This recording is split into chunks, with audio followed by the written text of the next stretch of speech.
Hey guys, what is up? So the Ace family recently posted up a video after the Our House Story video, and in this one they really doubled down on their statements, and we're also going to dive into the court documents that state that they also committed mortgage fraud. Yeah. So in this video, Last Day at the Ace Family House by Forever, they explain that it's their last day in this home, and they're going to show us different areas in the house that was broken or wasn't fixed right. Now, I'd just like to pause for a little bit. If we look at these documents that the Ace family signed, it states that in July of 2019, they took out an almost $9 million mortgage loan. And in this loan agreement, the condition was that they will not be using this for like a place of residence. This was only supposed to be used for business purposes only. Now, I know what you're thinking, because even YouTubers, like, yeah, they film all the time, you know, they're filming in their home, but they're never supposed to actually live in the home. When they got this almost $9 million loan, they knew that this was only for business purposes only, and under no circumstance shall they use this home as a place of residence. Before they go on to show us all the broken things in the home, Cathrine addresses a few questions, like the bed, for instance. They're leaving the bed behind. Cathrine shares with us that the bed was so big and that it was an enabler, and the kids would never sleep in their own bed, and she said that it was just best if they left it there. Now, one can also argue that maybe, just maybe, in their new home, that this bed is actually probably too big for their room that they currently have now. And that's not necessarily a bad thing, because that's a huge bed. So even if they bought like a really nice home, in my opinion, that bed was just probably too big for their room. Cathrine also tells us that, you know, she didn't want to leave their home, that they had to leave their home because they didn't have a certificate of occupancy. And if you don't know all that jazz, I'll leave the video down below of the video I did about their Our House story. But in this video, there was a discrepancy here, because Cathrine shares with us that, you know, I didn't want to lose my home, but we had to. We don't want to leave, but we had to, because we're not legally allowed to stay here. And I already know they're not legally allowed to stay there because of that certificate of occupancy, but they're also not legally allowed to stay there because they committed mortgage fraud. Keep in mind though, in the other video, Our House Story, Cathrine was just like, you know, if we wanted to, we could make it work. We chose to let this house go. I mean, that's what they were saying, but now this video, they're more like, we had to leave. Cathrine also addresses the gas leak, and Cathrine states that she never had gas. They never had gas in the whole entire home because you need that certificate of occupancy to have gas. Cathrine was explaining when she told us that they had a gas leak, she was referring to her neighbor's gas leak. Allegedly, their security officer that was outside told them of the gas leak that was coming from the neighbors, and so they all had to get up and leave. But she herself did not have a gas leak. But do you see how misleading that is? Because even towards the end of this video, she talks about how scared she was with the gas leak, but that had nothing to do really with why you couldn't pay, why your home is foreclosed. You know what I mean? Yes, the gas leak was super scary, but that doesn't, you know, it's irrelevant to me. Cathrine also addresses, and Cathrine's doing a lot of the talking here, but she responds to the question of, why didn't you just leave?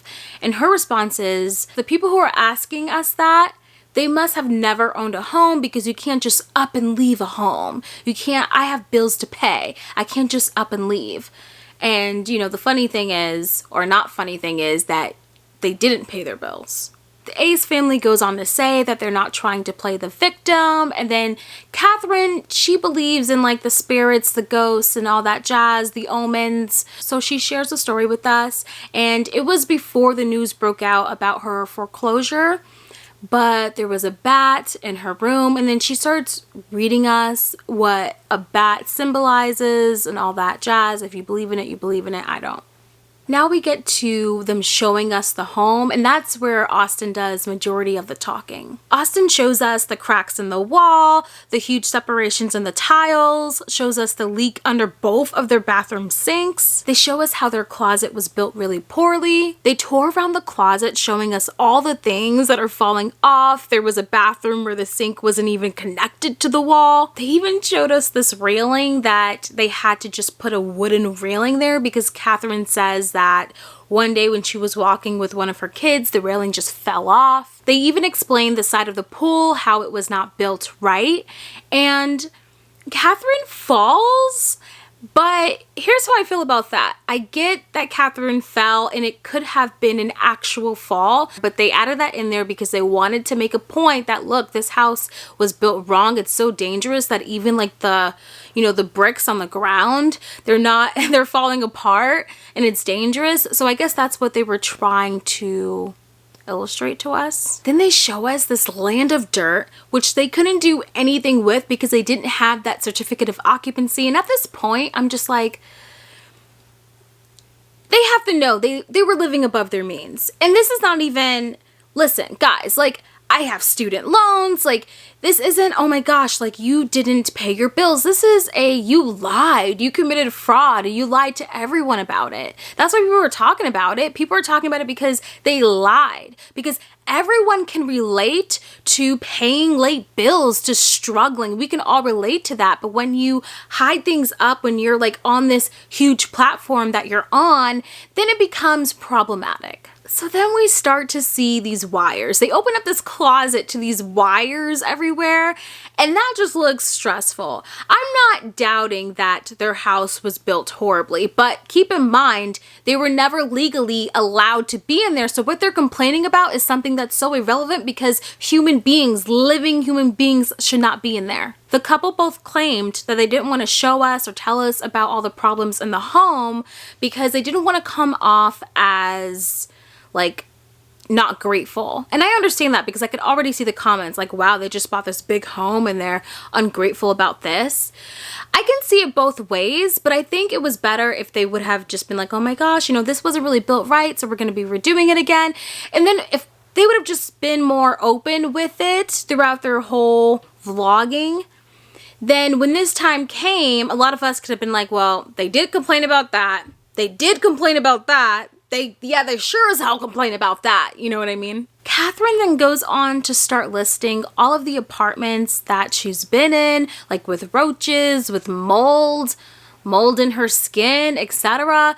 Really trying to illustrate to us that, hey, like, I lived the poor life, so I lived it all. And this part was kind of annoying because Austin went on to say that they had to share with us their story because a lot of other people want to create a narrative of their life. But it's really not a narrative. It's like a public court documents that we can read for ourselves. Like, anyone with eyes that can read, they would know that no one's creating up a narrative. Like, if you read the court documents, it specifically states that no one is allowed to reside in this home. So forget the certificate of occupancy, forget that, but they weren't even supposed to be living in there to begin with because it was a business loan for business, for filming, not to live in, and they signed it.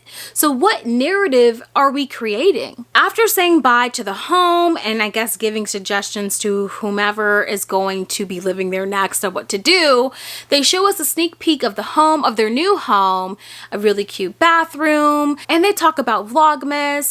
They say they may be doing it every other day. We'll see.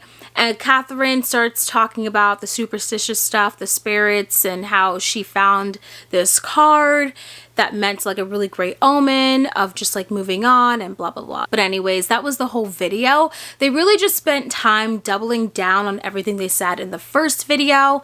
But here's the thing. Like I said earlier in the video, if they just didn't lie, we can all relate to not paying our bills. We can all relate to just being behind and struggling. But it's the lie for me. It's the lie for me because they blamed this contractor in their other video. But when they first met this contractor, they had to join this contractor's company to then get ownership of the home. Like, the way how they went about getting this home sounds really shady AF. Like, everything just sounds like, why couldn't you do it the normal way, like normal people? Like, get a mortgage, a 30-year mortgage, and call it a day. Like, why would you have to take out $9 million?